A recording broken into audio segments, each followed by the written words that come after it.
didn't hold back open.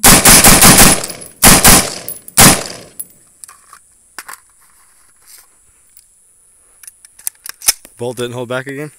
Yeah, this mag sucks. This is why I got it taped. Okay.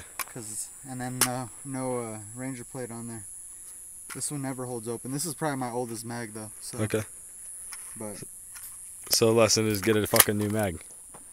Yeah, well I like this to practice malfunctions though. There you go. Even though I don't practice them that much, but as you can tell. Well, hey, good practice either way.